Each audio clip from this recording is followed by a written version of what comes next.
Hello YouTubers and welcome to the latest episode of CVG Off the Record. I'm Timur and on this week's episode I'm joined by Rob Crossley and Chris Scullion. We start off by talking about Amazon's console and whether it has a place in gaming, Gearbox Software's next gen project, which Randy Pitchford says is happening but doesn't like it when we report on it. Then we look at Frostbite's Twitter page mocking the Wii U and EA's COO having to apologize for it. Following that we geek out about Mario Kart 8, which Chris has played. Look out, there's even a bit of singing. And then we end by answering your questions. As always, feel free to use the chapter select on the right hand side of the screen to skip to the bits you find interesting. And don't forget to subscribe to us on YouTube as well as on iTunes.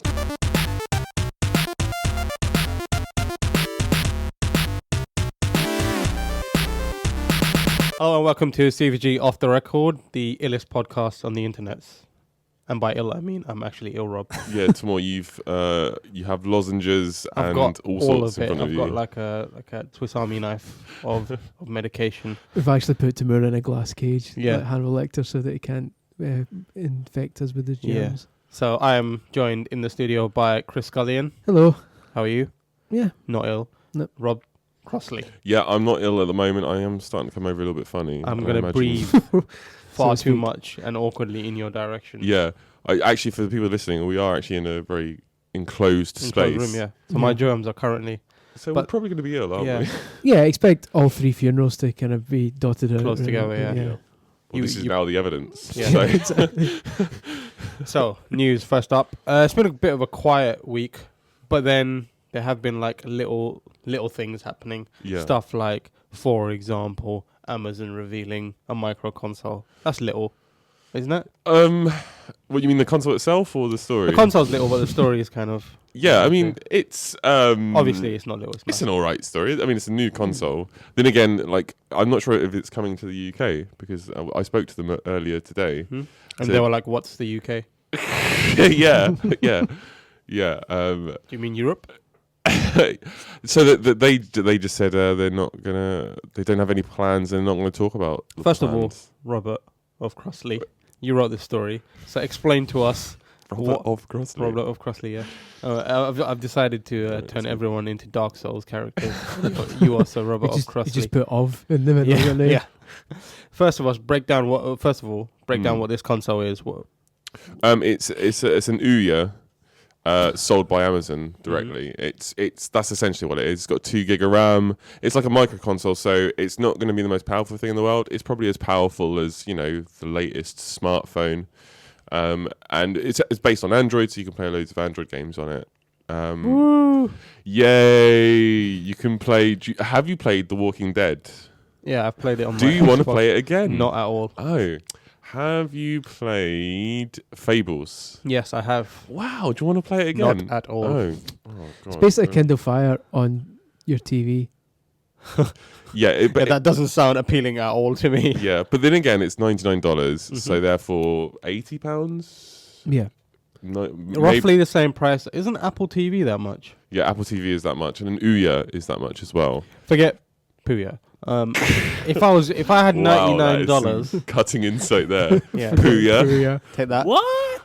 Do you remember the old magazines used to have nicknames? for? Grey Station. Grey Station, and I think N64 magazine went with Dream Poo for the Dreamcast.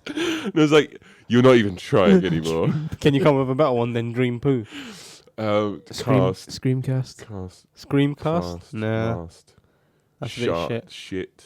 Stream shit. This is Dream Poo. This Dream is chat. actual insight into how our headlines are made. This is a Screamcast. workshop in- Screamcast. Screamcast. You said that about 10 minutes ago. Yeah, it wasn't And you funny. were- Shamcast. Shamcast. That's pretty good. Screamcast, alright. It's a half rhyme. On the, Maybe if you add stand. Sega to the beginning. Yeah. Alright, forget it. You're not very good at this. Saggy. Shamcast. Jesus. We should say that the Dreamcast was an excellent console.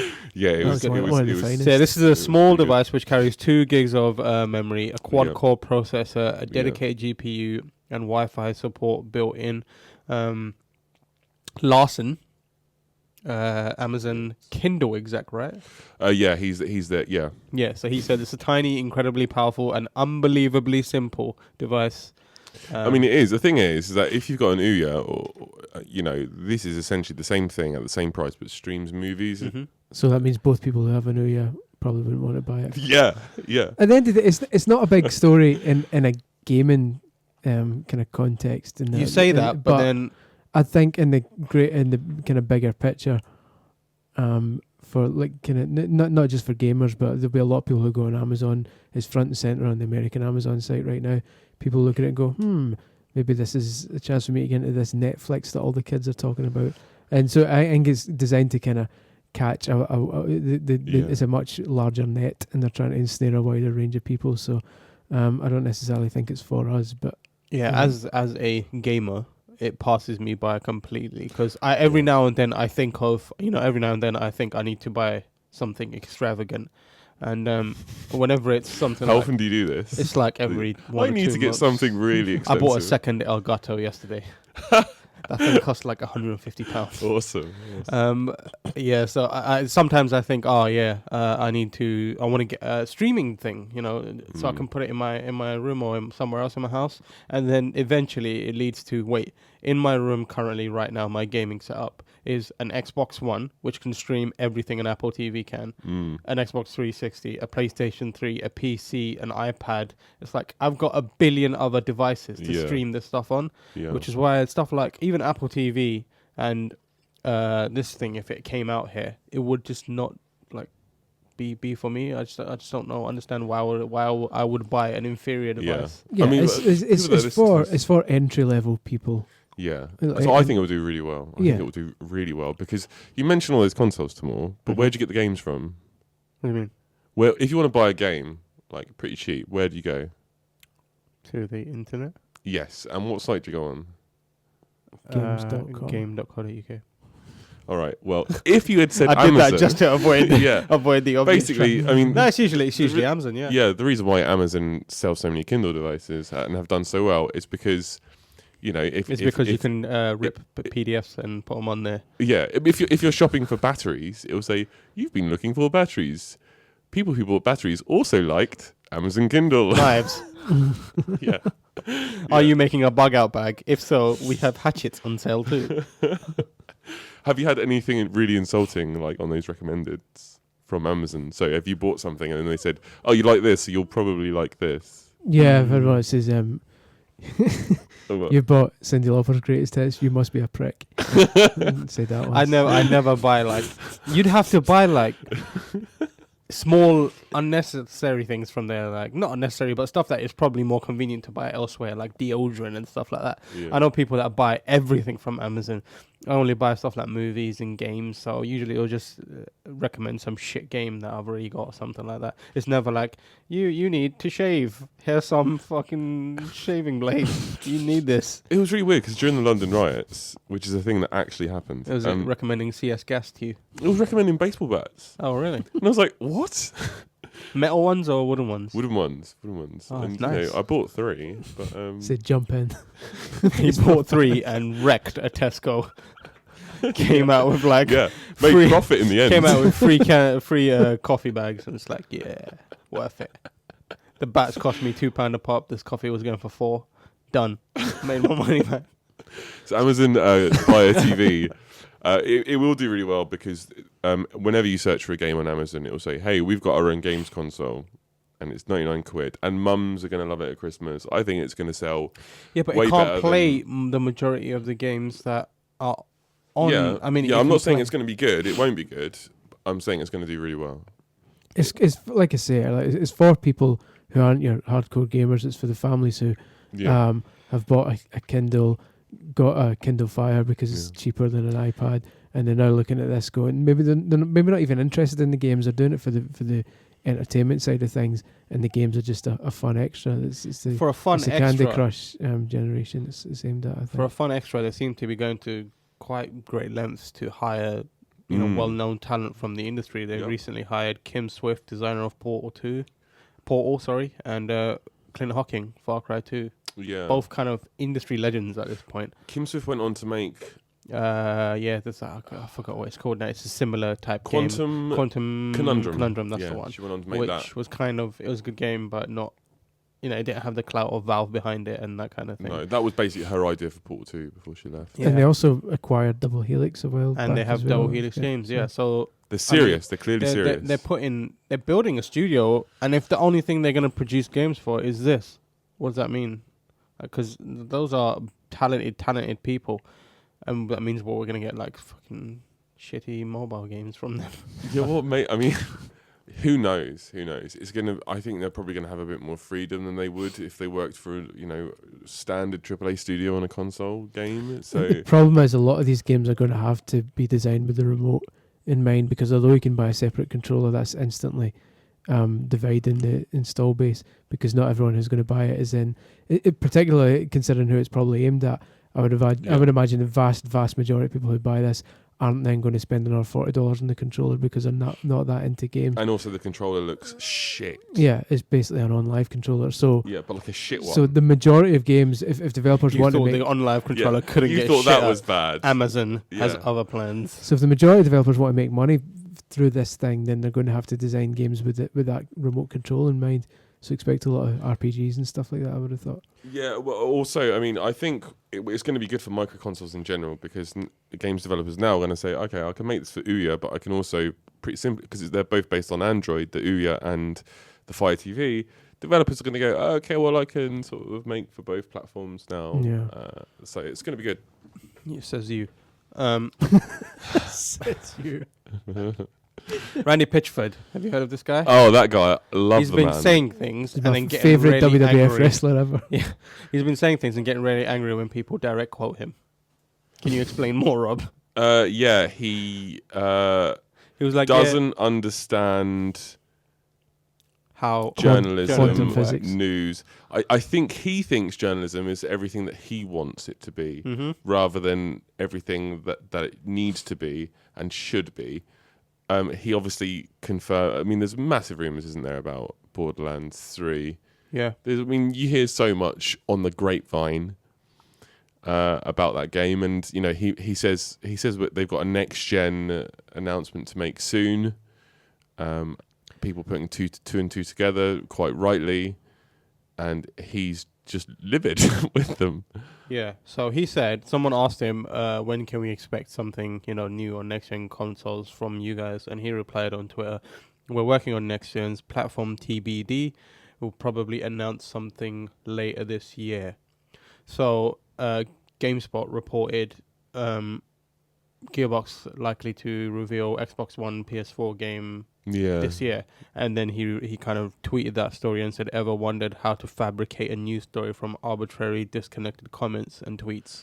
Which is like Randy. I mean, Randy has lied directly on Twitter a few times about projects. So take what he says with a pinch of salt. Which is, I know, sounds quite crazy, but he did say the other day that Borderlands 3 is not in development. Mm-hmm. I think what happened was he means next generation, as in PlayStation 5 and Xbox One 2. Yeah, I mean, so when Xbox 2. Yeah, no, it's Xbox One 2. So when he says he's working on next gen consoles, he's thinking so far ahead, and so this story is technically wrong. I mean, the thing is, he just hates journalists. When I joined CVG in 2012, he just sent you an unsolicited email saying "fuck you." Rob. yeah. He was the first interview I had, and he was a nightmare to interview. He was awkward. He didn't know who I was, but he was awkward. He didn't like my questions. He didn't like. I like that you were slightly outraged that he didn't know who you were. It was because Rob's first question to him was, "Do you know who I am?" I could have said that. No, it was just because I think he thought I was just asking him questions just for a quick, cheap headline or something. Mm-hmm. He probably thought I was a bit of a piranha. And so he just answered questions really, really, really awkwardly. And these like basic questions like, what are you working on? What are you doing? What are you up to? How are you feeling today? Yeah, exactly. I said, why did you... I said to him, why did you think Borderlands 2 did so well and did better than expected? And he went, because it was a good game. And I was like, why? What? You jerk. Maybe you're just giving him far too much credit. Like you expected more from him when actually that was it. That's all he had to offer. Yeah, I guess so. I mean, the thing is, like, developers are This is so a man who, immensely media trained these days. They know exactly what to say and exactly how to say it, and they know how that they have to give the same answer to every single publication, just a little bit differently. And just for some reason, he decided not to. I like Borderlands. It's some of my 1 and 2 are some of my favorite games ever. But I can never trust a man who tried to sell me Duke Nukem Forever with a straight face and tell me it was good. Never again. Have you ever done that when you've had interviews with people and they said, "Have you played the game?" and you haven't, and you're going, "Oh yeah." Have you done that before? No. Oh right, I just mean it's like that then. What did you do? Oh, the game's up. The jig is up. I've done that a few times. I think it's because if you tell a developer that you haven't played their game, they are horrified. Yeah. And the thing is, though, like, you kind of have. I mean, you know, if you work in games journalism, you work around so many games. You kind of tell what games are like anyway. Like we haven't played Mikami's new game. What's it called? The horror game. Evil Within. But we could say we have. You know, we could pretend. I mean, we wouldn't outright say we've played it, but we've got a we've spent years building our credibility. We would have a rough idea of what the mechanics would that's be what I meant. like. I'm not saying we should. I'm just saying that we could say, oh yeah, it takes place in a haunted house and there's like scares and you know there's creepy things. Scares confirmed. Have you played this? The controls are quite good. You hold down L for aim and R for fire, and you know he's definitely played this game. Yeah, it sounds like it. But it is. I mean, it is a useful. It's a safe white lie to tell if a developer says if you played the game yet. Because it opens them up, doesn't it? Yeah, and because it's not like as if you say yeah, and then they're going to press a button and the wall like moves away, and there's like a big massive console there, and they say, "Then I challenge you." You're not going to instantly get found out. You're like, "Oh, have you played it? Yeah, what's your favorite level?" They never like hit you with that. See, what happened to Maybe me they was one of my most awkward moments. It was totally not my fault. Was when I was playing Metro Last Light for preview, and as you two both know, I'm a fan of Metro. Yeah, I like the first game. I think it's one of the best first-person shooters in many years, and I played the second game, and then after that, I had to go into an interview with one of the developers who I won't name. But I played the game, and it was kind of not a rushed event, but it was like quick. The time between them, right. It was like go straight in. Yeah. So I was playing the game, playing, and I don't know if you've played Metro, but full of hella Russian people in that game. That's all I'm saying, yeah. And their names are mad Russian, like. Yeah. So every now and then, you can mistake one character for another. Right. Yeah. So he was like, "Oh yeah, so what have you played up to?" And I played, "Oh yeah, I got up to the bit where." This is a massive confession now. Well, I got up to the bit where I said the name of the character betrays you, and he looked at me as if I had just shat on his face or something like that. He was like, "What?" Clearly, I had got the name wrong. I had said another character's name, but they sounded quite similar. It was like Peter and Petr or something like that. Something like that. And he wrote me off that entire interview. Like, he would not give me a straight answer. There was a point after saying that he actually turned away from me. Like, he reoriented like himself you were scum. to move. And I was like, bitch, you've named all these fucking unmemorable characters. This is your fault. Yeah. You call everyone Dave. I'm not going to remember it. When I interviewed Randy Pitchford, he did say at the start of the interview, "Have you played Borderlands?" And I hadn't. And I was honest. I said, "No, I haven't." And from that point onwards, we didn't get on. So right. I would, if there are any journalists listening, I would recommend you do lie about. Lie your ass off. Yeah, it's like, "Oh, I played it. Oh, it's a brilliant game." Yeah, that bit where you reach the border. Yeah, so man. When's the sequel coming out? I've never had a single problem ever in any interview ever in my life. I must just be. Everyone just loves me. I think. Yeah. Surely you've had problems. Oh, you're joking. No, I did. I mean, I think I annoyed Rare once. Really? I was over at Rare to see Viva Pinata Pocket Paradise, is it called? The DS one? The DS spinner. And they held an event for that. Yeah. And one of the first questions was basically, why? It was kind of implying that the first one on 360 maybe didn't sell quite as well as they might have hoped. Oh, right. And he got properly pissed off with that. So what do you mean? And I said, well, when you think of the best-selling 360 games like Viva Pinata isn't one of the first, he says that did far better than our expectations. I felt like saying, well, you couldn't have fucking expected it to do that well. But yes, but from that point on, he was like properly pissed off. I interviewed Mark Cerny once, and He looked into your soul and just decided you weren't worth it. he is famously awkward with interviews. Like he is. He's like genius level awkward though. Yeah, isn't that's he? right. He's Yeah. so smart that he's so smart he can't talk. he's like he's seen through the Matrix and he's bored of life now. I've seen things you wouldn't believe. Well, I don't know where he's from. It's not from Blade Runner. No. He's a guy from Family Guy. All right. Oh right, that's a Blade Runner line. Then. Yeah. Is it? I've Yeah. seen things. I've seen things you people wouldn't believe. Yeah. Oh, okay, fair enough. Have you not seen Blade Runner? I've seen it, but I don't remember that. Right, let's turn this particular line. podcast off. We're cutting this short for a Blade Runner viewing. Yeah. So what So happened? anyway, so you were talking about getting that guy's name wrong when you were playing Metro. I asked Mark. I said, "Hey, so you want like indie games to succeed on the PlayStation 4? You want to cultivate your own blockbuster breakthrough hits like Minecraft?" And I pronounced it Mindcraft, right? Which is a slight Minecraft. There's very, very subtle difference. I'm impressed that he's like so tuned in that he heard the D. Yeah. I was like, I'm sure I heard this a D. No, and then so I asked him. I said, "So you want to cultivate, indie games like Minecraft?" And he went, "Minecraft?" And I went, "Yeah, Marcus Persson notched that game." I didn't know what was going on by that point. Because like, well, you've heard of Minecraft, you must have. It's everywhere. He just turned to his PI and goes, "Get this bitch out of here." Yeah, we're shutting this fucking thing down. He just looked at her, stood up, put his arms out, and went, "Get me my coat." And then someone just draped the coat over him, and he turned like a cape. It slipped, it hit you in the face, and you walked out, and he turned and went, "Minecraft." I would love that to happen. He's like a villain. So yeah, Mark Cerny does not like Borderlands Rob 3. Borderlands coming 3 out. may or may not be happening. Yeah, no, it's definitely happening, but apparently it's according to Randy, it's not in development. Mm-hmm. But I would. It's getting to the point now. I would say don't believe what he says. Don't believe Ondo's lies. Yeah, so I'm sure it's in development. I'm willing to bet quite a lot of money it'll be shown at E3. Mm-hmm. Cool. Moving on from that, I've got a story here where this talk story. about Mario Kart, No, please? this story. We've got one more story Okay. which you We wrote, will be and talking about Mario Kart I soon. remember how excited you were when this happened.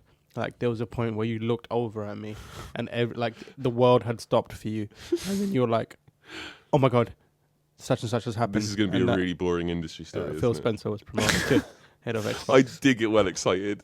You were properly excited, and I was like, Yeah. "Oh, "This guy's a loser."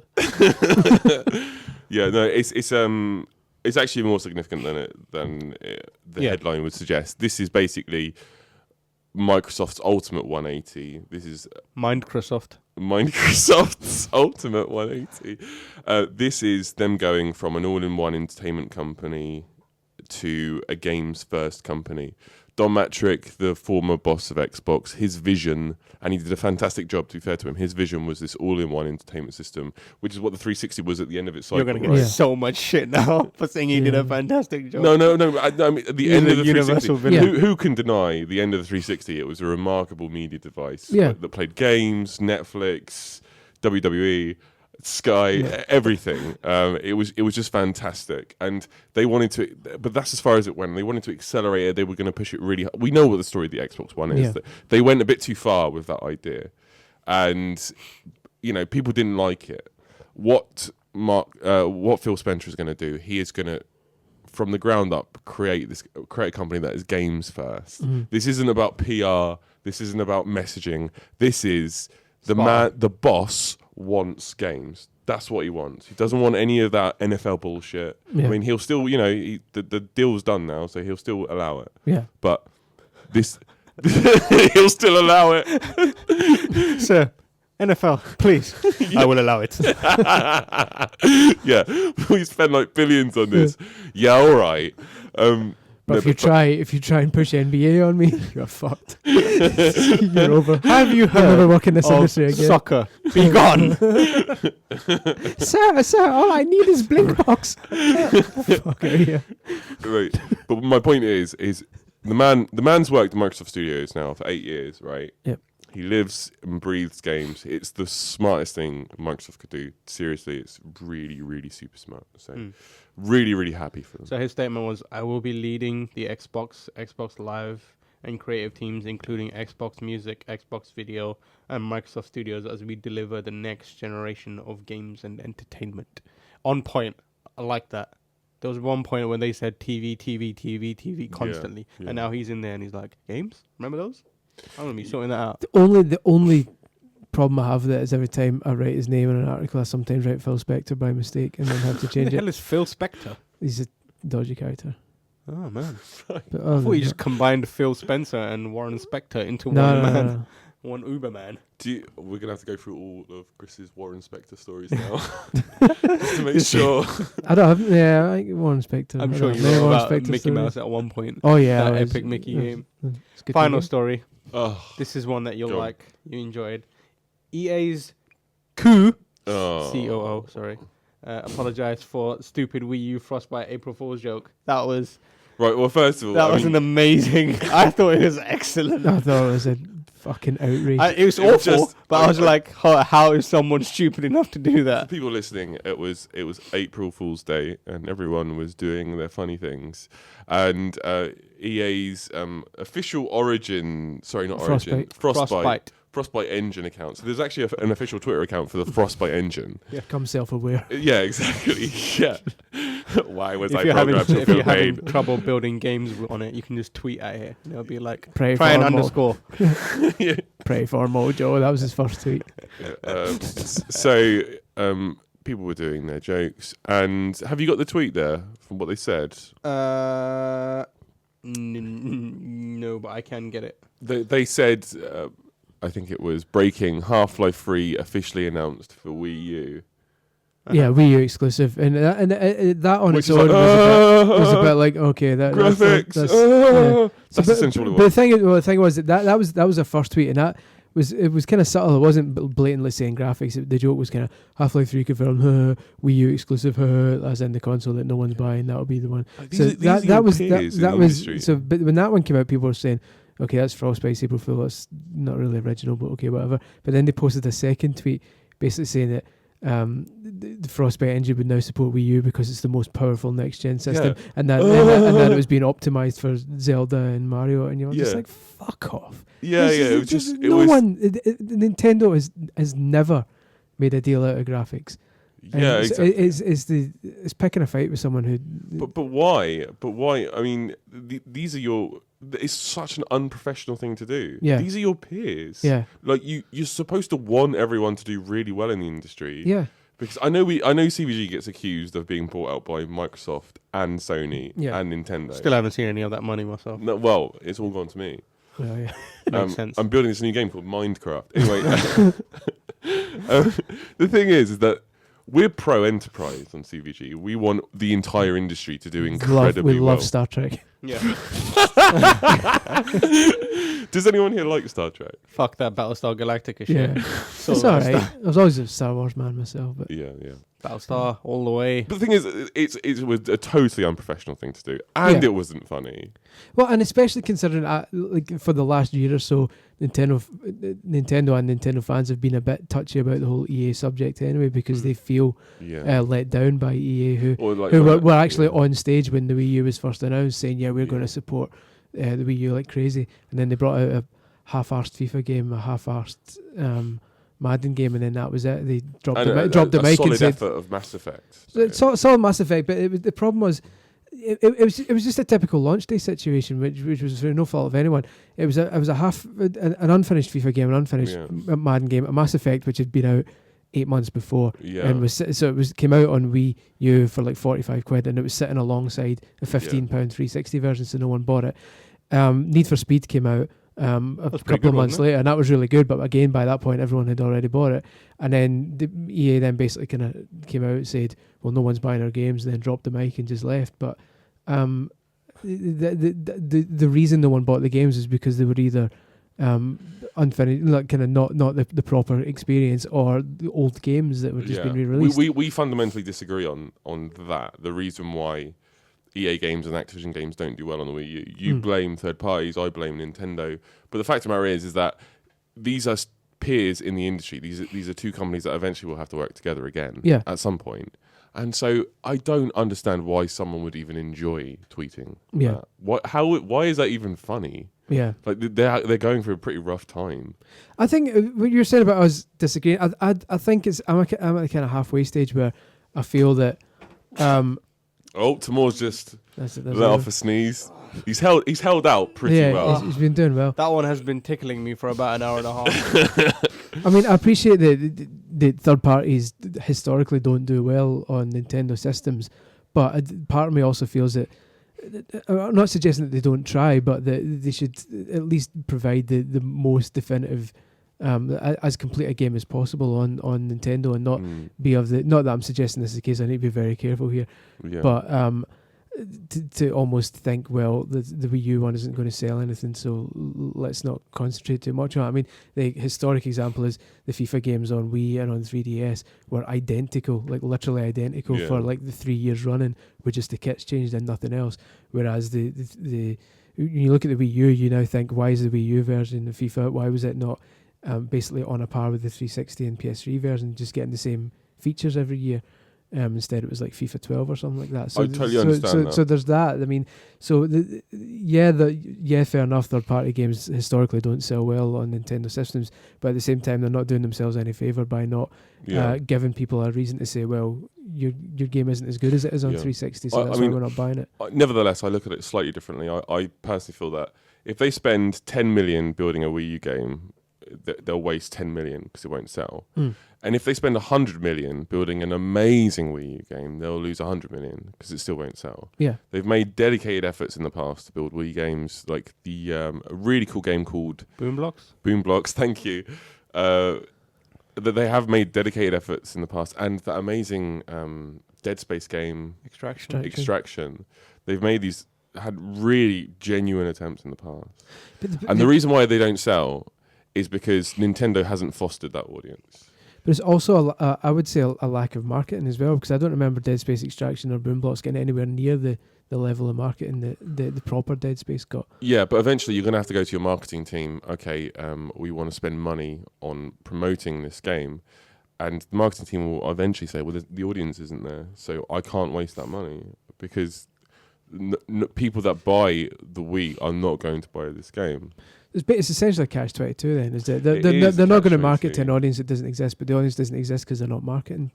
Yeah, so I think so. I mean, I've always said that Nintendo can't just expect core gamers to flood its system. I mean, everyone that buys a Wii U loves Mario, and nearly everyone at least loves Mario and loves Zelda. And so lo and behold, they make Zelda and Mario for it because that audience is there. Yeah.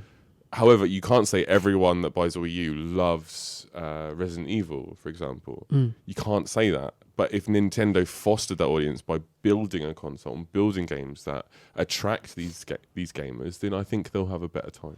So Peter Moore said, our apologies to partners, Nintendo America and fans for Frostbite Engine's poor attempt at April Fools, which is not condoned by EA, unacceptable / stupid. Yeah, that was pretty cool of him. So he was like, kill them now. I mean, it was cool that he apologized. Yeah.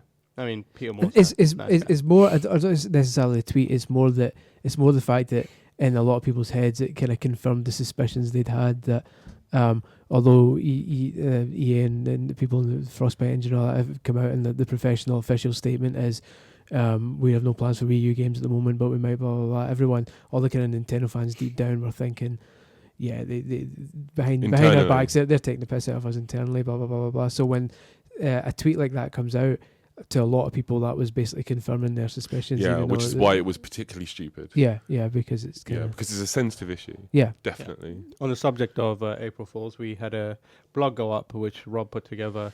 We're in no fun zone thanks to Rob. That is fucking bollocks. He actually was about to flip a table over when I suggested that we should do something April Fools related. And instead decided to collate other people's April Fools and let you vote on them, which was actually a pretty smart idea. We left the office early on April Fools and Rob stayed behind, and when we all left, Rob said, April Fools, I was only joking, let's do something, but by that point we'd all left. So why are we doing this? He played the long game. Can we talk about Mario Kart? Yeah. But before we go, Fucking hell. that's up on the site. I'm just trying to delay Mario Kart for as long as possible. I want to see how long you can hold out. Don't want to do There's a list of about 10 April Fool's jokes from around there's the some good ranging ones. from the Nintendo Virtual U, which was quite good. What were your favorite ones? So there's Google Pokemon, which was awesome. Yep. The Titanfall Optimus Prime. Prime. I thought it was a pretty weak year in general. Yeah, the Titanfall one was kind of... It looked really weird. The Year of Waluigi, which I was well up for. That's one of the ones... I actually like that idea. Yeah, I like that, since I do say constantly that Wario and Waluigi are the two best characters in that universe. Yeah, they are awesome. Blizzard did a fighting game featuring all the shittiest characters in the It was Warcraft. the sheer effort from Blizzard. Yeah, that was Blizzard the always best nails it, and they do it so well. And they've got an arcade stick. Like, did you see the arcade stick? Yeah, with And blood the all top of over it's it. just got like spikes coming out of Yeah. it. You can't actually hold it. It was Yeah. great. So there's that and Sega's VR headset where it's just two Mega Drives stuck to your face. That was really good. That was really good. So there's some really good ones there, but you can vote on And Phil those. Fish said Fez 2 wasn't cancelled. Did that turn out to be a So fake then? so I emailed. I couldn't get any phone numbers because you just can't. They're not available. So I emailed them. Because he's Canadian.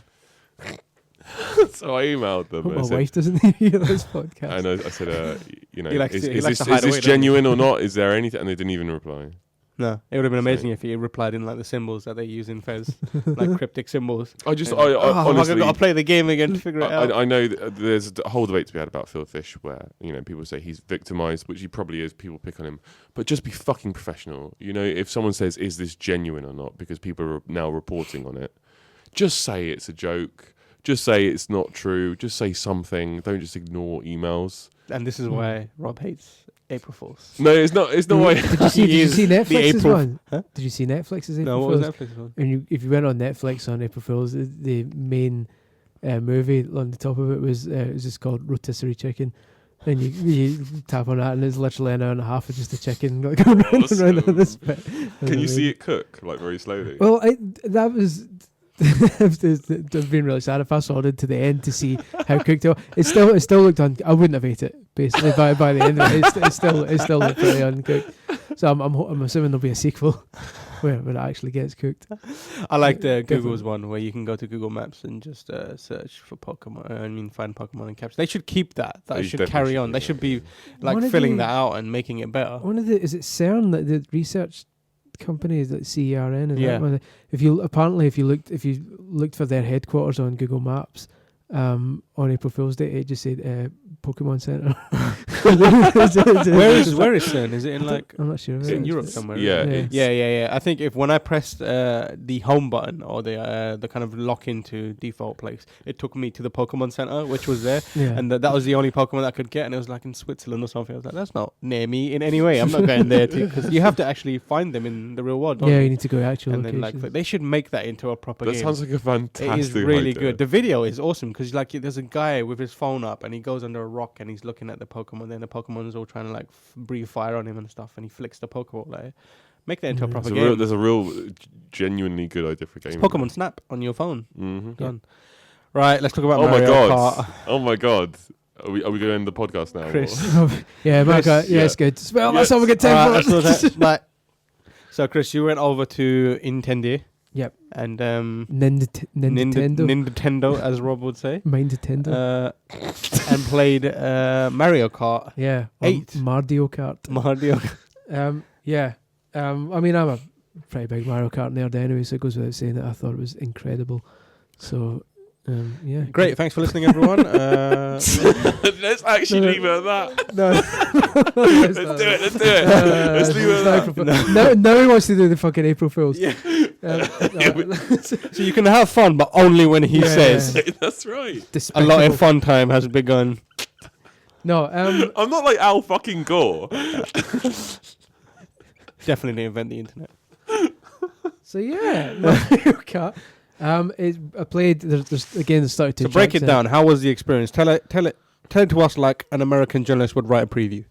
Like we want every step. Yeah, that's At It first, fell from the I ground walked up for out Wii U. to Nintendo's headquarters. First of It all, was cold. Did it look awesome? Yes, I mean, Visually, from the second it started up, and you hear what you would expect these days with Mario going, Mario Kart 8, wow, and all that kind of patter. Splendid. Is that 10 out of 10. Charles Martinez? Oh yeah, he's still earning his corn, earning the greenbacks, and On the old Prozac. so yeah, definitely. And then the music kicks in, and it's like it's the first ever Mario Kart game where all the music has been done by a proper band and isn't kind of MIDI music anymore. Is it So- Ravi drums? It's Please tell not me Ravi drums, but it's like I'd proper. love like a picture-in-picture of Ravi drums the entire time, going like Yeah, you could shaking you furiously. could probably just hit. You could tell if Ravi Drums was on Mario Kart because you could just hear it go boom, boom, boom, boom, boom, boom, boom, boom, bam, bam, boom, boom. Nothing else. Welcome to Mario. Doom, doom, doom, doom, doom, doom, doom. So yeah, but no, Ravi drums His stupid unconfirmed. hair just flopping back and forth. I loved Ravi Drums. His eyes. There's a bit in there where He does start spazzing out. Yeah, his eyes start rolling back into his head. He's Yeah, in yeah. such a state of Wii Music euphoria that he's just about to lose it. Go on, Chris. Go on. Sorry, mate. That's alright. So yeah, the music's not quite as good as Ravi drums, but it's big kind of like full band music, and it's the original SNES Mario Kart title theme like redone, and you're like, oh, this is. Does it This have is it, it's the here. Mario Kart SNES character select screen music? I'm not. I don't think so. It goes do. It doesn't. I think it goes do do do do do do do do do.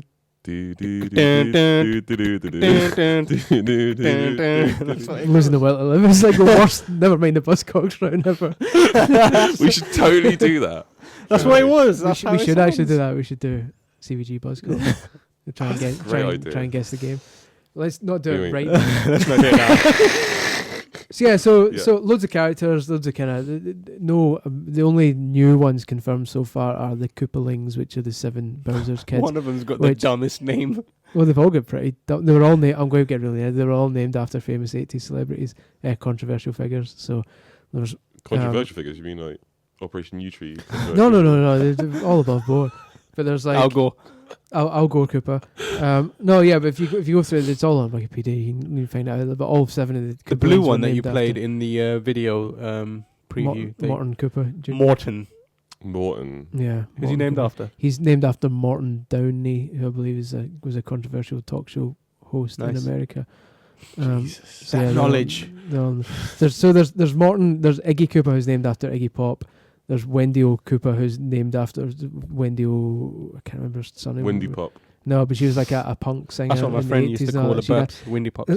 almost all the people they were named after, almost all 7 people they were named after have died since Super Mario World when they were Right. named. Fun fact. Iggy Pop's like the only So one Iggy who's still Pop's alive. shitting Yeah, himself. he's like shit. Isn't he like a it's human Koopaling. skeleton at this It's a point as well? Koopaling. I see him and I'm like, this man has no nutrients or calories in him. He's just Yeah. skin he's- on bones. But Yes. he has endless energy.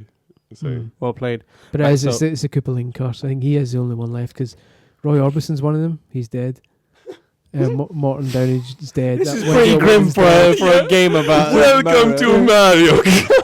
Everyone is dead. Um, I'd love that if it was like a fucking Wario takeover.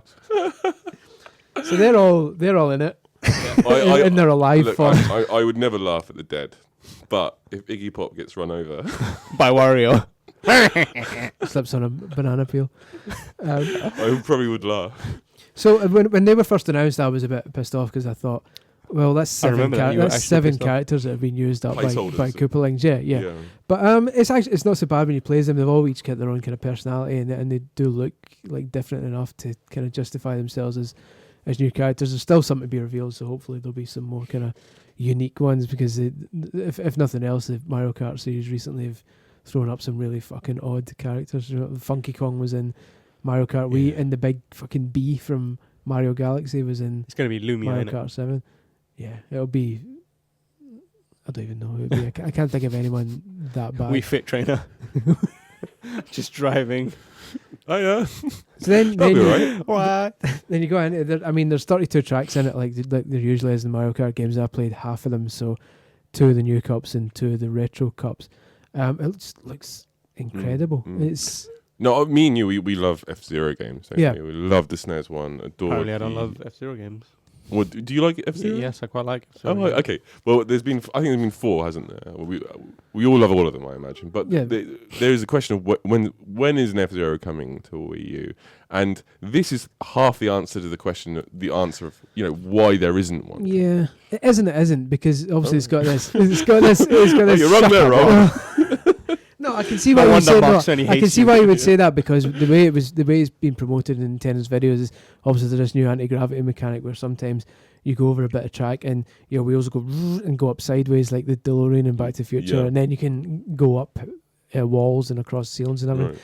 And on the trailers, that looks ridiculous because the trailer's from a fixed camera angle and you just see someone going upside down and all that kind of stuff. But when you're actually playing it, it's a far more subtle effect. Half the time you don't actually realise you're up a wall or on the ceiling because your character's centered on the screen. It's kind of being really nerdy. There's I call it the Nightmare on Elm Street effect. There's a bit in Nightmare on Elm Street where someone gets dragged up onto the ceiling and no one knows how they did it, but it's because the entire room in that movie was basically a set placed on a big rotating thing, and the cameras were nailed to the floor. So as the room turns, it looks like the room isn't turning, and they're going up the wall instead. How did they do it in The Fly?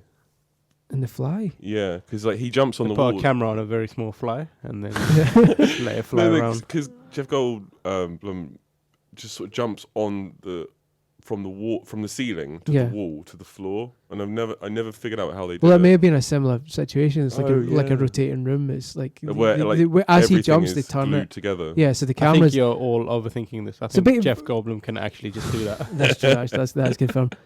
So yeah, so it's a similar effect to that, where because your character's front and center at all times, as you're going up walls and everything, it doesn't really seem like it because you, as far as you can see, you're still on a track. It's only when you start looking at the background and you see Peach's castle come by you upside down on the ceiling when you realise, wait a minute, I'm on the ceiling here, and that's actually the floor.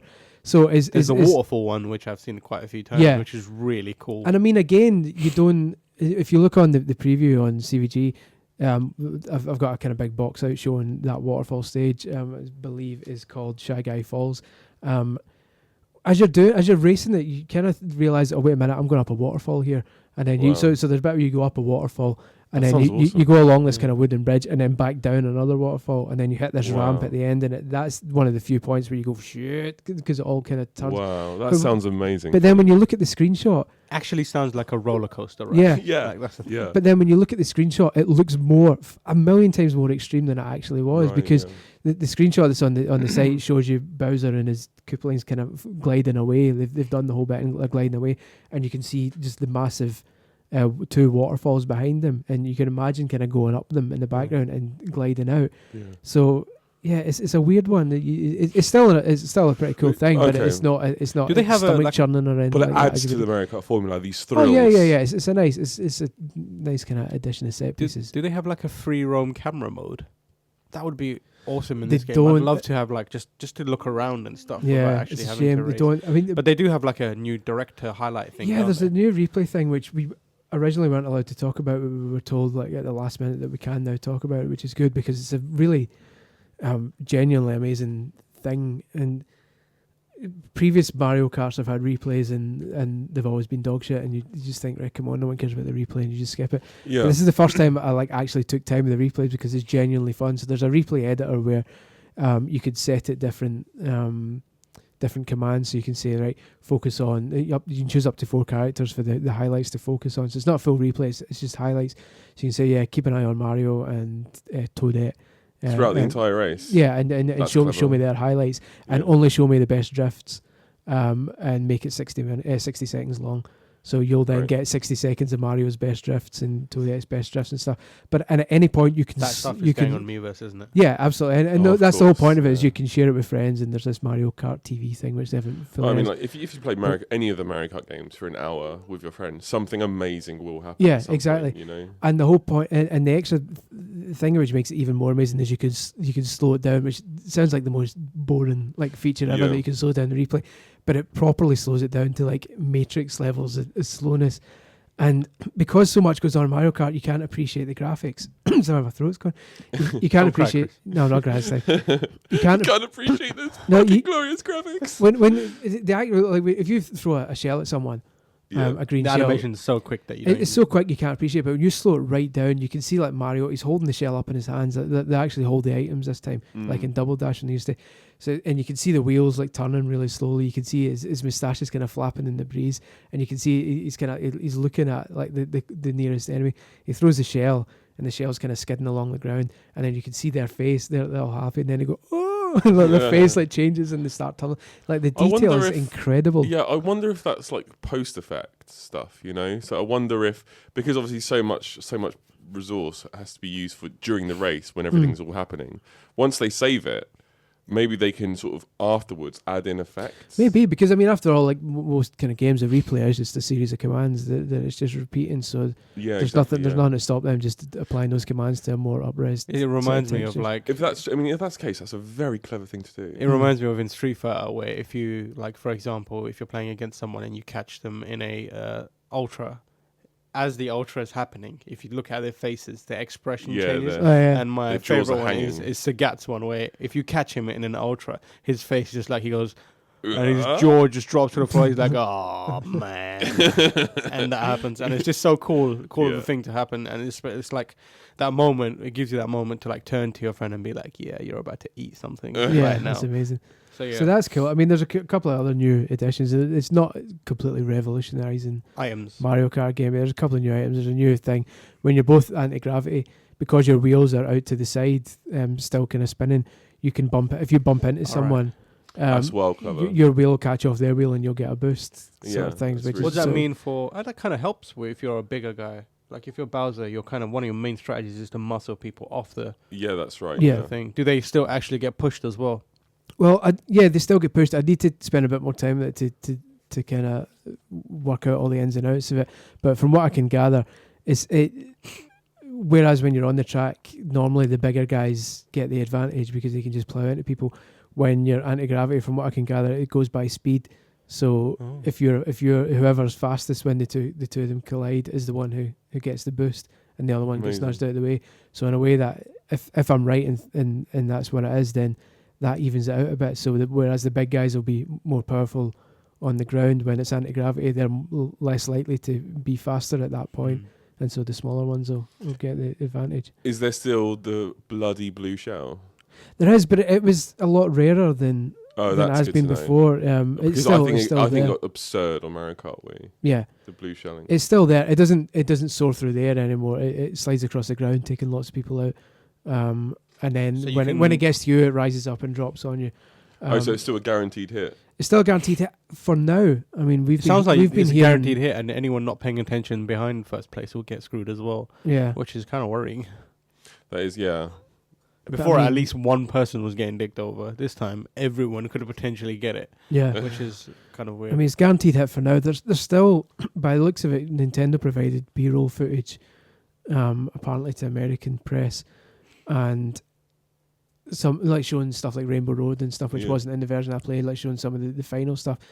And when someone picked up an item at one point, people noticed that there were extra icons in the roulette that haven't been done. So, and I've been hearing kind of rumours that there may be a way to stop the blue shell, but I'm not sure yet. So for now, it can't be stopped. You should the character should just put a little hat on when it comes. Yeah. Just go boing and bounce off. And then take that a little hard hat. That's a great idea. That'd be amazing. Done. So yeah, so I'm not sure, but like I say, the blue shell is certainly less common. It appears every now and then. The power block is completely gone, or at least it didn't turn up once in the 6 hours I spent with it. Lightning only turned up once in the 6 hours I spent playing. Lightning is my favourite one. It seems pretty rare now. To hit them and run them over. Yeah. Well, on the N64 one, on Wario's Wario Stadium. Yeah. You know that there was a big jump everyone had to that jump. You have to, if you nail the lightning on that jump, everyone falls down, and you're like, and you have to do it, and it's not just like it's not like a Lakitu thing where you fall over and get picked up by. No. You have to do it like half a lap again. I saw that in the video that I saw of your gameplay. It looked like they'd got rid of that animation where if you go off the course, It doesn't like they don't It's- come over and pick you up and Yeah, play back. they- It just they- quickly picks They you. do, yeah, they do still do it, but it's a lot quicker than before. You know, as before you would fall Good. down and it would fade to black and it would fade back out and he'd go me, and Yeah. pick you up and drop you. Now when you fall, he's like in like a fucking Yeah, whippet. He jumps in. He's just like you've fallen over. He comes in, goes and like just That's dumps good. you in. So it's it would be it's amazing if handy. it was like Master Hand doing it. Yeah, exactly. Hand Oh, that's a come down. great idea. So as Hire me, Well, Nintendo. Yeah, you've For God's given sake. loads of great ideas today for games. especially considering he's in it, like he is a playable character. So it's odd if you play as him and you fall off the edge and another one comes in and grabs him. It's like, what? Maybe you have to. That's the sacrifice you make as playing as him. Every now and then you'd have to leave the course to pick someone else up. It'd be amazing if he picked himself up. But no, he doesn't. So there's a boomerang as well, right? Yeah, there's two new items I've seen. The boomerang is pretty cool. It's similar to a green shell, but obviously you get multiple goes with it. So you throw it, it comes back. You throw it again, it comes back, and then when you throw it a third time, it just goes forever. But the extra difference is it goes through enemies, so it doesn't just hit the first person. So if you've got like a big group of like 4 or 5 guys in front of you, you can throw the boomerang in the middle of them. It'll just cause fucking carnage because it'll Excellent. plough through them, come back and plough through them again, and then you've still Awesome. got it, so you can keep doing it. Oh, it doesn't. Um, It doesn't like ricochet or anything like that. It just goes. No, straight. it's just a straight line. That must be a weird animation to watch. And can It's- you it's like the an green order. shell? Can you line it up like perfectly? Yeah, so there's no homing in it or anything like that. It's just Beautiful. Does completely it have straight. like a hold mode, or does it as soon as you hit it, it's out? Does As it in, you have know what? when you can have like if you got one green shell, you can hold it behind you. Or in Oh front of you. yeah. I don't think so because it's no, you can't like hold it behind you. Yeah. I mean, with all the You items fire in- it behind you. I didn't try it to be honest. That could be maybe. That would be Interesting. interesting. Yeah, that would be. Yeah. I don't see why you wouldn't be able That to. would- if but, you're in first with Yeah. a boomerang. That covers Yeah. you for a long time because Yeah. it's going Mhm. out and then coming back as well. Yeah, can you and knock you've got out? 3. Can you knock out shells with it? yes, Oh, so because it comes back, so you have a bit of extra protection. yeah, If you're in front and someone reds you, you can throw it back. I always wanted in that game a timing-based item, like a net. So if someone throws a red shell at you yeah. and you pull the net out at the right time, you could take that red shell and keep it. That would add some like Yeah. like dynamics to it. kind of like That the would be ghost in the old games. Oh, the ghost is a yeah. good that one. stole the item. interesting. Stole shit, Yeah. didn't it? Yeah. So yeah, there's Ghost that. in the N64 one meant like people legitimately in first place could have lightning if Mm. they timed their ghosts Yeah. just right, That was crazy. which is dangerous. So, yeah, so there's that. There's the boomerang. There's also the piranha plant pot, which is like it's like the power up in Super Mario 3D World where you can pick up the piranha plant Yeah, and and it kind just of eats eats everyone. everything. So similar to that, but so it makes a pot appear in front of you, and it'll grab any enemies or coins that are in front of you, or even if there's nothing there, it'll just go out and just like chomp just thin air in front of you. And every time it chomps, you get like a speed boost as well. Awesome. Now that, I mean, so that's good benefits, but it's also got disadvantages as well. So the benefit obviously is you got the speed boost, and it's different to the star. Like say in that someone could be driving around the side of you, and you can still get them. You don't have to drive right into them. You can just be near them, and you'll still do damage to them. But you're obviously still weak from the back, whereas you wouldn't be with a star. If you go on the grass or something like that, you're still slow on it. And also you can't really brake that well, because if you want to brake at any point and to slowly go around a corner, it'll just go and let's shoot you forward anyway. So you need That to is be really brilliant. careful with Is it. it constantly sounds chomping? dangerous. It's not. It chomps every kind of couple of seconds. But you It'll can't chomp control and when then to wait. chomp. No, you can't No. control when. That's it like a chomps, mixture so- of the golden mushroom Yeah. and a bit like a force field, like 3 green shells Yeah. plus a golden mushroom almost, Yeah, right? Where like exactly. you can hurt people around you, Yeah. Yeah. but also are constantly boosting. Yeah. So it's a kind of middle back of the pack. You're more likely to get it if you're like 6th or 7th out of 12. Any other new items or changes to items? That's the mushrooms are different now. Like every item now, like I was saying earlier, as in Double Dash, like you now see your guy holding the item, so you can see what everyone's got. If you drive by them, you can see if someone's got a red shell because he's holding it in his hand. That's going to be so good when Which it comes is to pretty cool. tactics. It doesn't Um, put it on the map or anything like that, though. No, although when Just you're playing visual. with a gamepad, you can still see people's Ah. faces and see what they've got. But for the most part, that's just cosmetic. You can just see what they've got. But it changes with the mushrooms now, because with the triple mushroom before you just had it in your inventory, but now it spins around your cart like the triple shells do. So if you've got the triple mushroom, it spins Aye. out. If you see someone with a triple mushroom, you can drive up alongside them and drive into their mushroom and get the speed Oh, you boost can from pick it. their pocket for a Almost mushroom. like, because the triple green shell, Yeah. you can run in the shell, That's but you can now awesome. run in the mushroom. And they'll be like, "Ah, fuck you," and you're driving away. I want to know the retro courses. Yes. Right? What? Just lay on us. What retro courses are there? Right. I'm going to run through them. This is I'm gonna going be to so say good. them very It's going to quickly. be a So list of awesome. Put your pants back on. the 8 I've played, there's 16 retro ones, but the 8 I've played is Moo Moo Meadows from Oh. N64, right? So that's Moo Moo Farm from the N64 Yeah. one. Yeah. Does it have that deadly bridge just before the finish line still? It doesn't because it's Moo Moo, that fucking it's Moo bridge. Moo Meadows, which was the Wii track as opposed to the Yes. the N64 one, but it's very similar though. Cows, Rob. But it's still. I mean, some of the tracks are totally. Some of the tracks have totally changed. Some of them are still kind of similar. So this still feels quite a lot like the Wii version. But the music is incredible because all the music's done by a proper band now. There's like proper fiddle music and all that. It's like, that's amazing. Shit. And then That Mario. sounds really The good. second one is Mario Circuit from the Game Boy Advance. Oh yeah. One. Oh, And that's the fuck. first. That's the first That track. sounds But awesome. that's the first track that makes you think, "Fuck, they've totally changed some of these," because it does the usual kind of fly over the track. No, it goes and it just shows you little bits of the track, and it just shows you like a shot of the track from afar, and a big massive like loop section near the end of the track just goes and starts kind of raising up. Oh, in the right, air, okay. And that becomes like an anti-gravity bit. So when you hit that, you go up the side Okay. of it, which is pretty cool. After that, there's Cheap Cheap Beach from DS1, and then Toad's Turnpike from N64. Oh my god, Toad's Turnpike. Toad's Turnpike is Oh my transformed God. more than any because you can- Toad's Turnpike is Yeah. back. Looking at me like, Toad's- do you recognise? This is phenomenal news. it's one of my favourite tracks in Oh, the new wh- one because you It's can now for the go up the advanced wall. players, that one. Yes, you can now go up the walls at the side of it, like and What? but also some of the cars you can use some of the cars now. So some of the cars that go by have got like surfboards in the back of them, and you can do tricks off the surfboards. And other ones like the big trucks, some of the big trucks have got massive ramps in the back of Jesus. them, and when you go up those, the glider comes out. So if you're like properly skilled, you can go up a truck and activate your glider. Land and some other trucks have got ramps like on Oh the my top God, you of can them, chain the so you can fuckers. glide on top of another truck and glide off that and Oh. glide off that. That sounds That's so amazing. immensely good. It's properly amazing. Does So it have that's Ghost Valley? not that I've seen yet. The other ones are Dry Desert, which I can't was a remember Dry GameCube. Dry I think it Desert. was a GameCube one. That's one of my least favorite tracks in Yeah. Mario. I can't remember the GameCube game that much. Really. Yeah, Donut Plains 3 from Oh, SNES. God, yeah.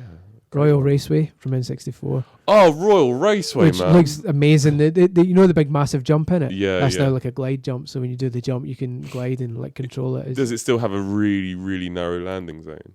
Yes, but obviously now because you're gliding, you can kind of aim it better. Can you still visit the castle? I'm not sure. I think it's walled off now, but I need to- What the fuck, man? and then also DK Jungle from the 3DS one, the kind of the recent one. Oh so wow, DK Jungle is a fantastic one. Yeah. What if you could ask Nintendo for any retro tracks? I just want a full remake of Ghost Valley, Yes. mostly for the music. Mm. How does it go?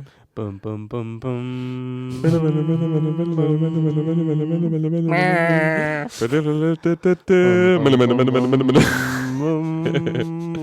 That's a good one. Yeah, I'm not sure what I would. Choco Mountain. Is it called Choco Mountain? The N64 one. Yeah, that was Yeah, really definitely. good. I thought for a second there, I thought you meant the one in the SNES, which is one of my least favorite tracks. Oh of yeah, all time. that's one. That's where all the mud Yeah. or shit. We Yeah. never could We confirm. never Definitely, figured that out. definitely. I'm thinking maybe chocolate based on the name of the track.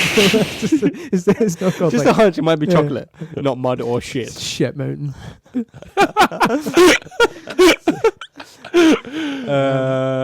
What's the trick system like? Is it developed any further? Exactly the same? How do you No, execute it's it? kind of it's similar to the 3DS one. 'Cause, you know, they brought tricks into the Wii one, and you had to press up on the D-pad to do them. But now, on the 3DS one, you had to do the jump. Just you had to press the hop button just as you went off, and it's the same with this one. You got to press the R shoulder button. You can use either the shoulder buttons or the trigger buttons on the gamepad. You do that to do the trick. You can hold the direction as you do it, and you'll do a different kind of trick, but that doesn't make a difference. It just You looks just get a cool. bit of a boost. Yeah, and you just still get a boost when you land. And what else can you Um, do on the gamepad? This is Gamepad. this Oh, is this- it. This this- is going to be the one Yeah. to sell the gamepad. No, definitely This not. is the game. It's definitely not. What? Why not? It's Because it doesn't really do that much. You either get like a map thing. You can get a horn. Where you just press it. It goes. Meh, meh, meh. Or, £100 extra or for you the can, console or you because can of just this. switch to TV mode if you want as well. You can completely ignore that thing. Such a It's a shame they don't turn it off. I mean, there are some games now which black out the screen, but that still drains the fucking battery. Yeah. They should just. So they might as well have a horn there. They should. You know what they should have had? They should have had. You know, like in Doom, you've got the character's face at the bottom, just like looking around and doing stuff. They should have had that. Your driver's face at the bottom, just like looking about, and then like you get clues of what's going on based on the way his eyebrows are looking. Right, tomorrow should definitely be a game designer. I've decided. That'd be amazing. It's full of ideas. Definitely. Now look, it's something that Mario Kart faithful will want to know, and it's quite controversial. Mm-hmm. Bikes. Yes. The bikes are back. Yeah, bikes are back. And they're okay. I mean, they feel slightly better. I mean, like I say, I've only spent like 5 or 6 hours with it. It's the sort of thing you need to spend a lot of time with to see because some of the bikes were like stupidly imbalanced in the front. And once you get the hang of the wheelie system, you could like destroy anyone with a bike. And it doesn't look like wheelies are that easy to do this. It looks like you can only do wheelies where you're it's really, really hard. Oh, that's my job. Sorry. So yeah. I mean, that's a terrible one. Really hard. The kids will love it. The kids will love it. That's true.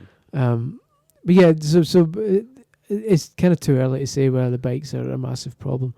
I'm more happy that they've brought back the gliding and the underwater stuff from Mario Kart 7. Yeah, that was awesome. It's kind of, they've combined Mario Kart Wii and Mario Kart 7 basically by bringing back the bikes, but also bringing back the gliding. No, I will say that's this. pretty cool.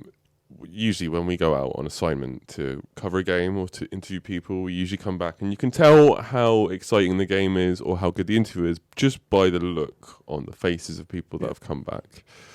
Quite recently, I did an interview with, I won't say who they are, the development team, and I came back and I said, that was terrible even for me. I was dejected. However... If you want to figure out what that is, search for Rob Crossley on CVG.co.uk and look for a recent post. Don't do that. They're nice people. Really nice people. It was my fault. Anyway, when Chris... Because you never play the game. And yeah, that was it, yeah. Minecraft, it was called. It's because he didn't know who he was. No. What I was trying to say, Chris, is you and our video production guy Gav Murphy came and back. Joe Scrabbles from O&M and Matthew Castle yeah, they came back. They all came back with happiest faces, beaming smiles on their faces. Just this mixture of bewilderment, shock, joy, hope. Yep. And that face alone, more than anything else, got me hyped about the game. It's I mean, obviously we're not at review stage yet, but I'd be, I said in the preview, failing some sort of massive catastrophe where the final 16 tracks are utter dog shit. Yeah. It's without a doubt, it's the real deal. It's a brilliant I mean, Mario Kart that's game. not a series that they will put out a bad game for. Like, you will never see a outright bad Mario Kart. No, and they'll never annualize it either. No.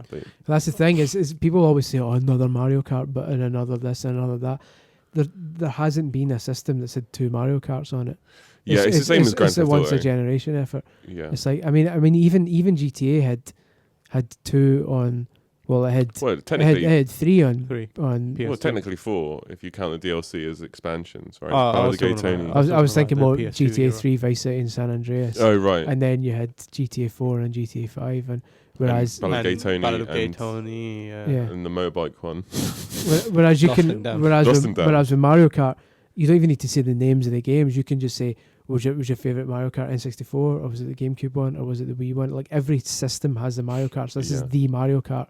That's right. It's a good way of describing it, actually. Yeah, so I'm hoping that this will be in a few months' time. This will be me talking about Smash Brothers with equal enthusiasm. Shit, that's coming as well. Yeah, that's what. And then Zelda in the distant future. Yeah. Shit. So this is if Wii U place to be. Wii U hasn't been doing well, but if Wii U is ever going to take off, Mario Kart is where it starts. It has to be marketed perfectly. Well, Mario Kart Wii was best-selling solace game of all time. I think that's your most repeated fact of all time.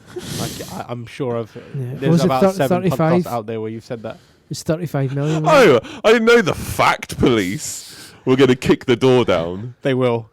It's soon to be overtaken by them. GTA, but for the moment it's 35 million. I think GTA is on 34 million. Yeah. But my point is that there's a mass appeal for this game. Yeah. For this series. Exactly. It doesn't matter if it doesn't do very well. I don't think it will do amazingly well. I think people are really going to love the fact that you can press a horn on your. Yep. Do you know what we haven't mentioned? And I kind of like the fact that we haven't mentioned it. It's going to be one of those. Can you do any other horns? Oh yeah, I could do loads. I'm a one horn man. Anyway, what I really like that we haven't mentioned is that it's actually runs it. That was an amazing. That was Roadrunner. You also get that one, that really bad. It was beep, beep, beep, beep, beep, beep, beep, beep, beep. That's a good one. Not really much of a horn. What's that? That was just like a truck, Yeah. I guess. Have you seen? You know the new police cars in the UK. This is definitely brilliant for our US listeners. In the UK, the police cars have new horns. Have you heard the new horns? Is it like dubstep? No, it's proper like. They go, stop. It's Halt, citizen. Is it like when an ambulance goes by and you get like a second shock? You know, sometimes you get a shock at first when an ambulance goes by, Yeah. Yeah. and then suddenly they've got this other horn that goes. It's the same one. It's the same one. Is it like that? No noise exemplifies get the fuck out of the way more than. Yeah, I know. I live near a police station, active man. police station. Does So it keep you up at night?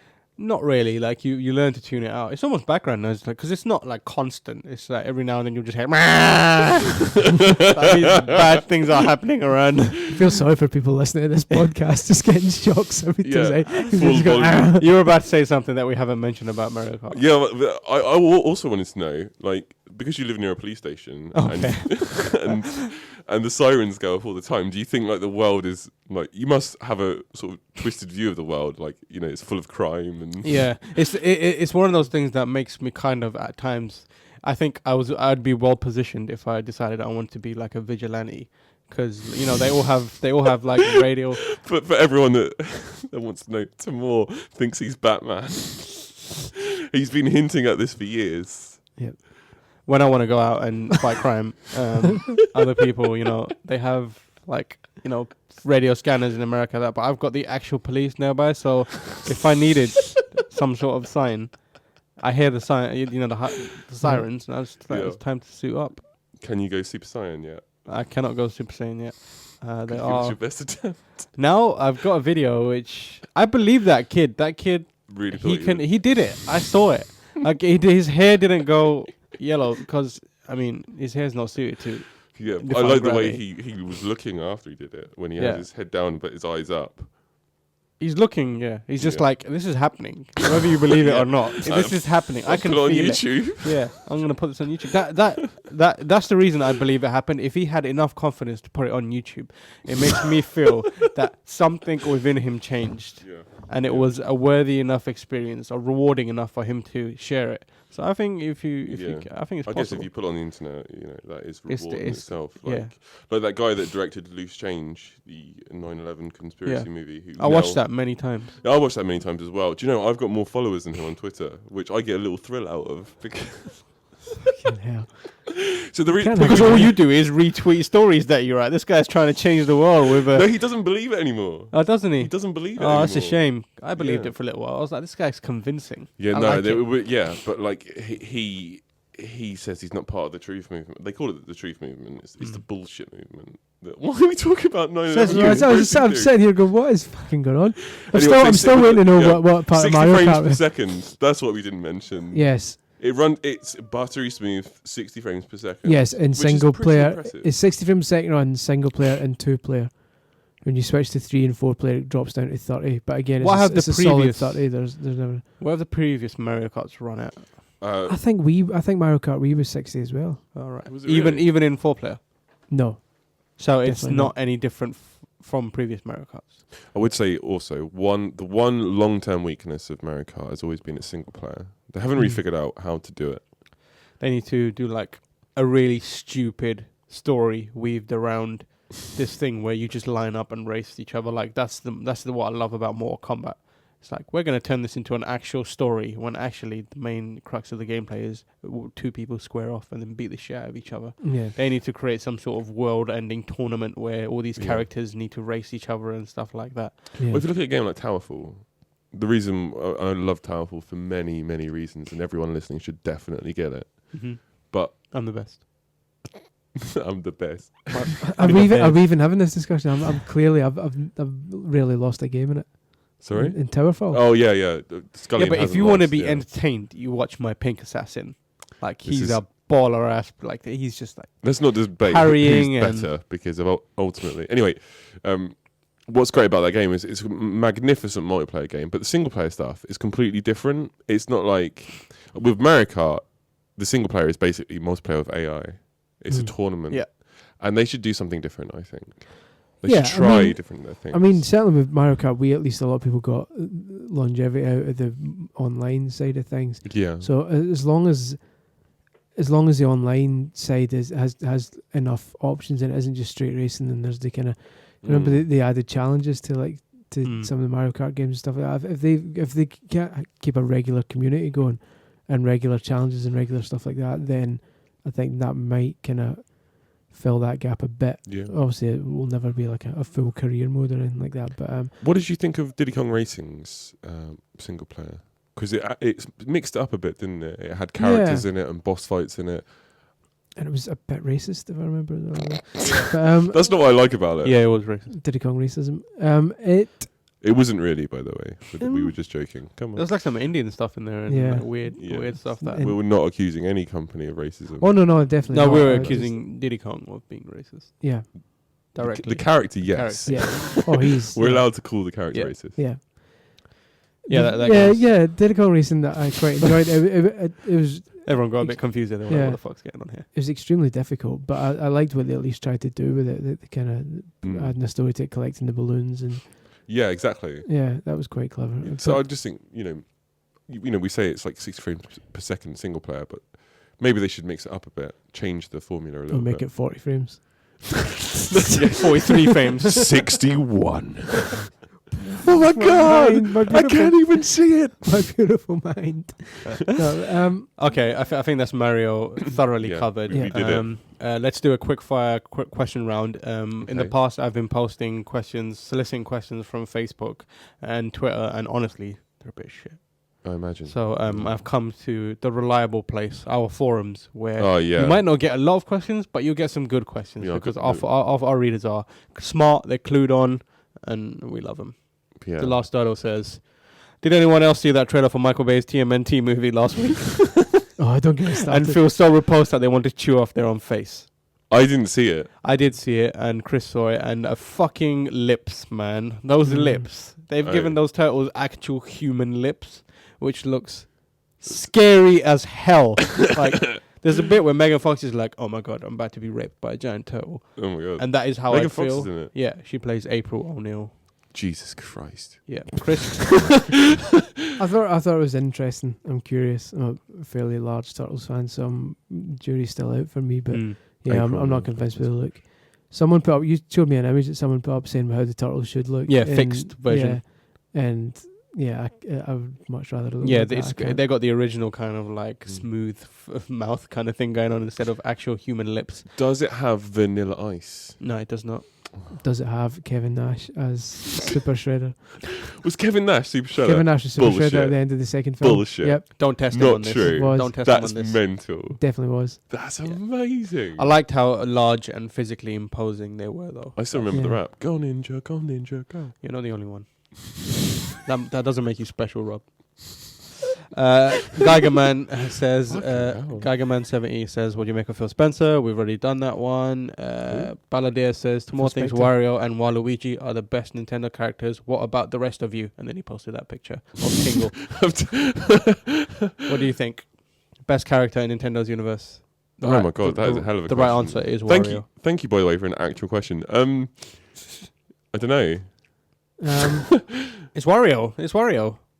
Is it though? What's wrong with you? He's a thief and a troll. I think it's Yeah, he's cool. He's Toad- pretty funny. He Toadsworth. farts in people's faces. Oh, well, let's just say our favourite. We can't ever say who is the best. Let's Yeah. just say our favourite. My favourite is Ganondorf. Okay. I think he's well cool. Toadsworth.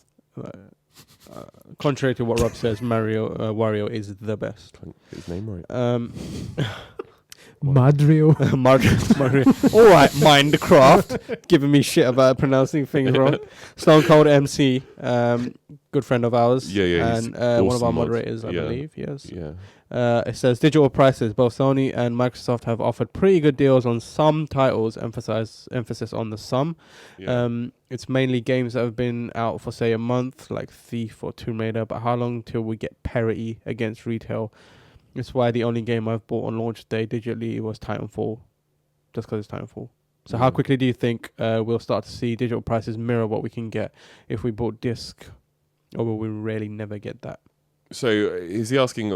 I How thought, quickly do you think? I thought we already have parity. So if you release Tomb Raider, it's not 50 quite. quid in store and 50 quid online, right?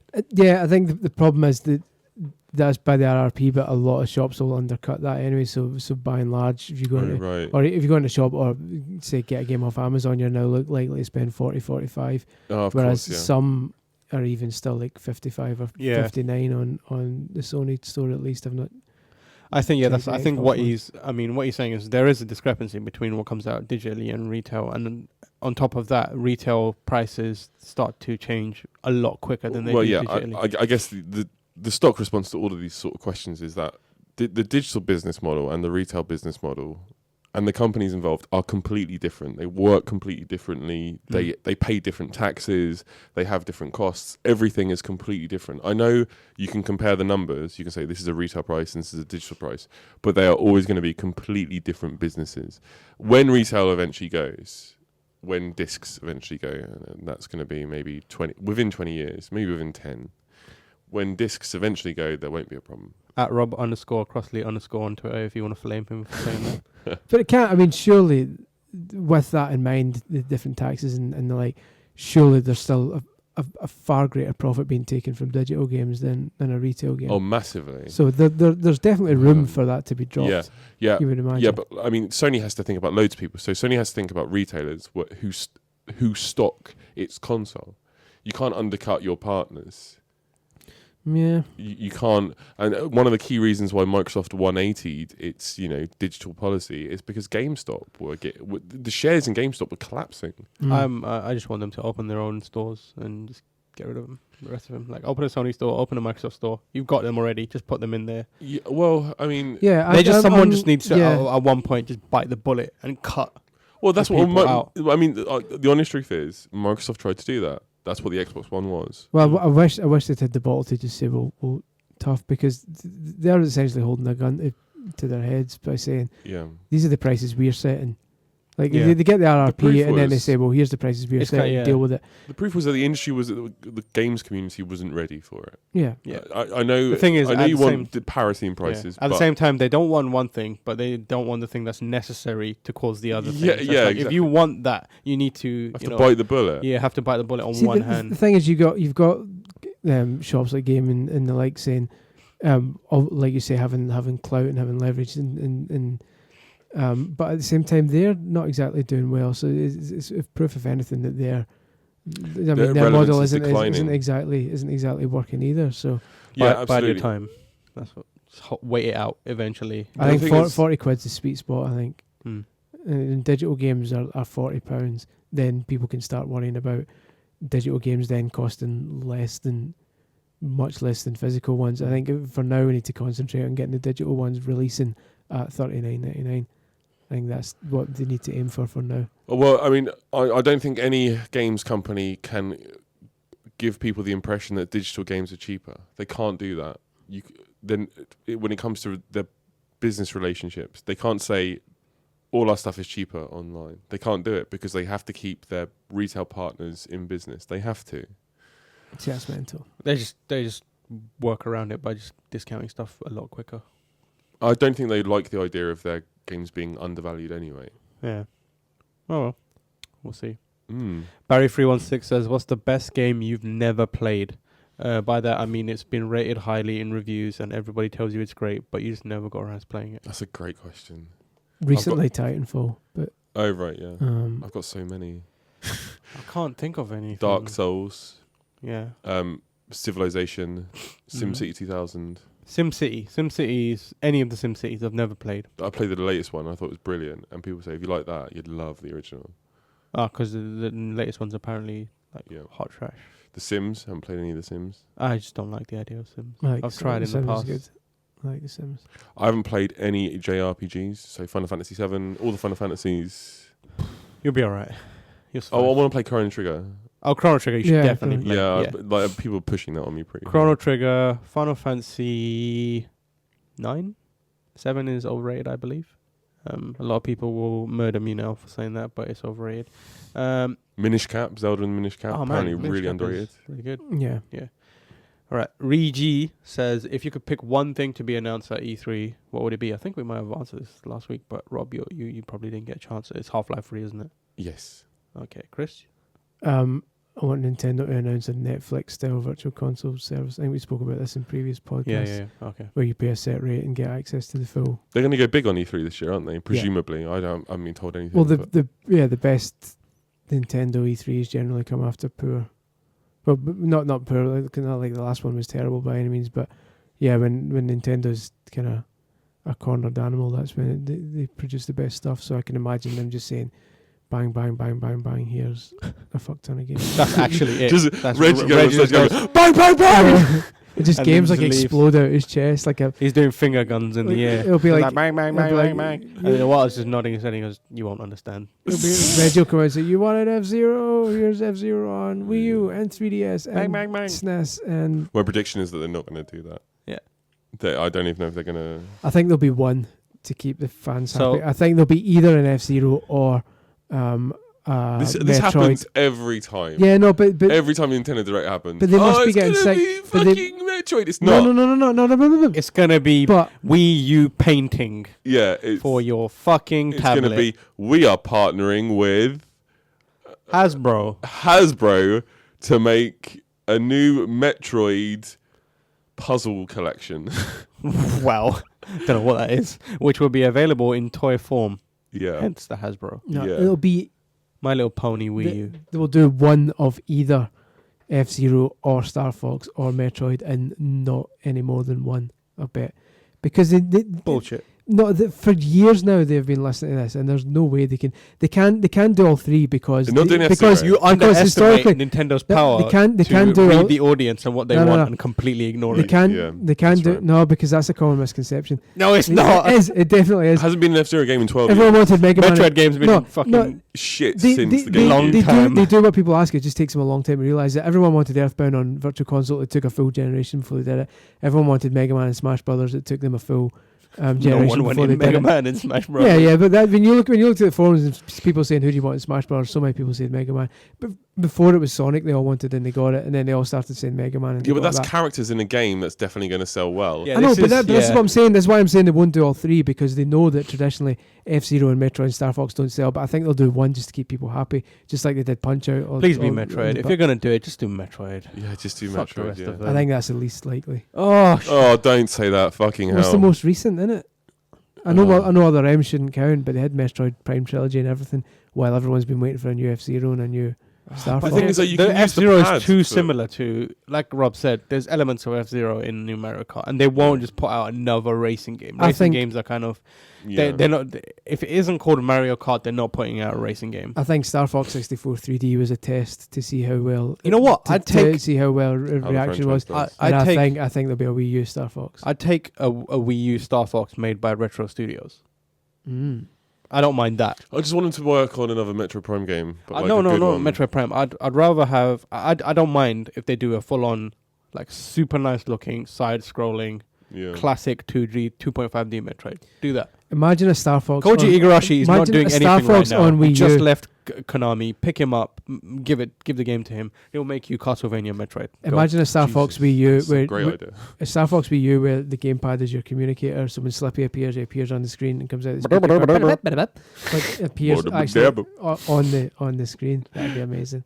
No, I it want wouldn't someone to though, take because I have to Slippy's take my language. eyes off the TV. But it doesn't. But you wouldn't on, need to. on you would- Star Fox games, you're not allowed to you, do that. you 'cause wouldn't get need to. shot. You wouldn't need to, because you'd be flying about and you would hear him coming out the speaker. You'd be going, "Meow, meow, meow, meow, meow." And you can look down if you want, but just like if you were actually Fox McCloud, you know that looking down would fuck you up. So you don't necessarily have to. You'll still have your cutscenes where you can then look down and I see. think what they should do is combine it and create these moral decisions within the game where every time a player is in trouble, like let's say Slippy's in trouble, he calls you and it's like a ringtone on your thing, and you can choose to accept call or deny call.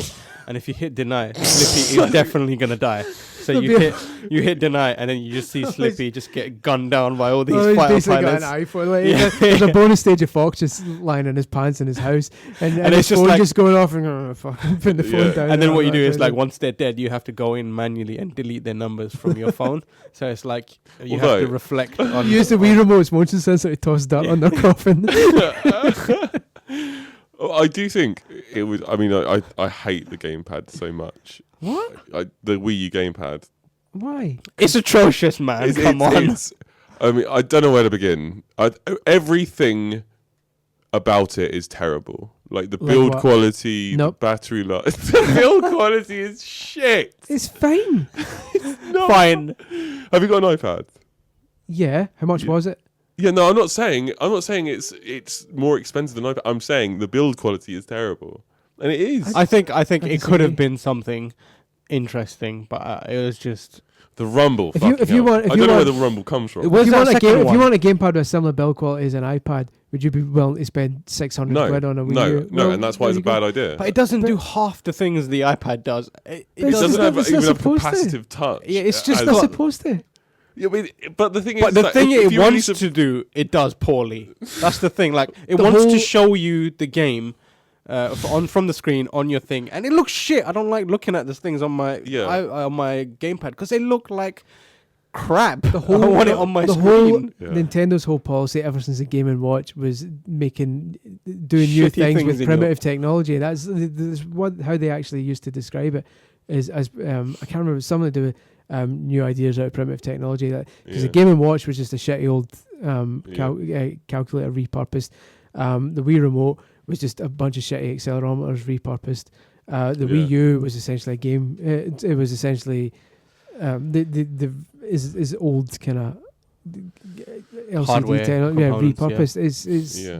Yeah, but that doesn't make point. It's making cheap stuff. Device. Yeah, I mean, there has been one game that uses it properly. No game can, not even Nintendo, one of the most creative companies, full of like absolute geniuses creatively, can figure out something good to do with that fucking thing. I swear to God, I loved Pikmin 3, but the only time I found it annoying is when I had to look at I had to pick up when they can't make something interesting on there, it's truly beyond help. I think the difference is when the Wii came out, they came out with Wii Sports, and the Wii Sports was like, here's how you're going to use the Wii Remote, and it also came out alongside Wii Play, which although it wasn't much of a game, it was at least 10 different examples of how the Wii Remote could be used, and people looked at it and thought, oh, okay, we could do this, and then you had all your third-party developers, which ultimately ended up in the Wii getting a bad reputation for shit games, because a load of shovelware developers looked at it and says, oh, we can use those mechanics. When the Wii U came out, Nintendo Land had the same purpose. Nintendo Land still makes the best use of the Wii U gamepad, because each of those mini games uses it in a different way, like with the aiming with Zelda and all that kind of stuff, and you think, that's pretty awesome. Messaging. But the difference is developers at this time didn't look at it and said, yeah, we're going to do something like that. It wasn't messaged properly. Yeah.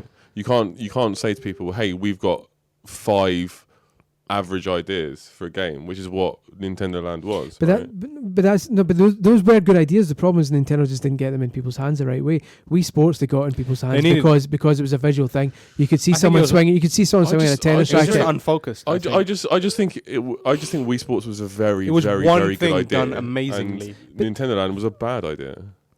The execution's good. I don't necessarily believe it is. But none of it. It needs to be this design. One kind of like tour de force thing that shows you this is why you do it. Yeah. And that's what Wii Sports was like. Everything made sense in Wii Sports. I think the entire problem surrounding the Wii U has been Nintendo's inability to get it in people's hands. That's the main reason the Wii took off, was because that those adverts on TV showed you people swinging it, and people looked at it and instantly said, I know what to do with that. They'd go to people's houses and see someone swinging it like a tennis racket and going, that's tennis. They ended up getting Wii Play because when it came out, that was the only way to get an extra Wii Remote. They forced it in people's hands. They can't force the Wii U in people's hands, because you see someone playing it and you're not taking part, you've got no fucking clue what they're doing.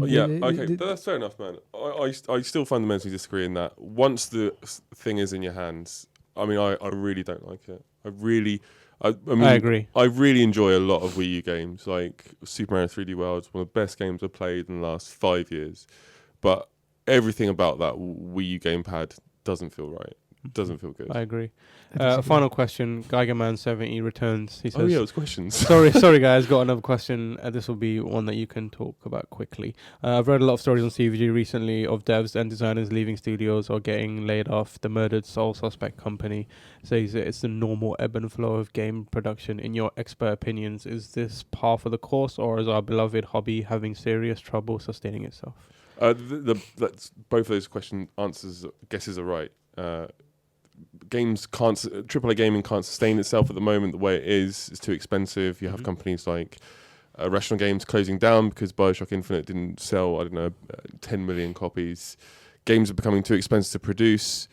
At the same time, redundancies are part of the ebb and flow. You have so many people at a certain stage in production. You need more people. You have a deadline, and you need more people to work on this part of the game and on the assets and on the coding and whatnot. And once you finish making the game, your next project only needs 5 people at first.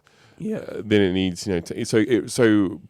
products go up and down, and that's why studios tend to cycle between 2 projects. That's why you tend to have the big studios are 2-team studios, because once they finished the big project, they can help out on the other one, and they can go back and forth. Yeah, in the case of the murdered Sole Suspect developer, they're not a massive, high-profile developer as it is, so they would have staffed up to do this game. Yeah, they're a work-for-hire studio, which so is they'll. Yeah, and now that they're done with it, or as ostensibly done with it, they're probably shedding some of those people so they can get back to a smaller team until something else big comes along, and then they'll rehire, and that's just the way most people do it. Yeah, I mean, the very first 5 months of game development, do you need bug testers? No. Exactly. You never need bug testers at the start. But always need bug testers. Yeah, but they are essential at the end. Yeah. I mean, the most important thing at the end of the project, but the most useless at the start. So this is a cyclical thing. But at the same time, something the question hinted at, yes, the whole industry, the whole AAA business is becoming unsustainable. Yeah. Excellent. Thank you for joining me. I want to apologize for any sniffling and sneezing that I may have done that the microphones picked up and you might have caught. Yeah, I am feeling a little bit sick. I yeah, a think we little should bit. all just go home. Read our website, cvg.co.uk. Follow us on Twitter, cvg_news. I am at TamorH on Twitter. Rob, you are? Rob_Crossley_. Chris? Scully1888. And you can find us on Facebook as well, and we're on Twitch at CVG_live. Find us, follow us, talk to us on the interwebs, and we'll see you next week. Bye. All right.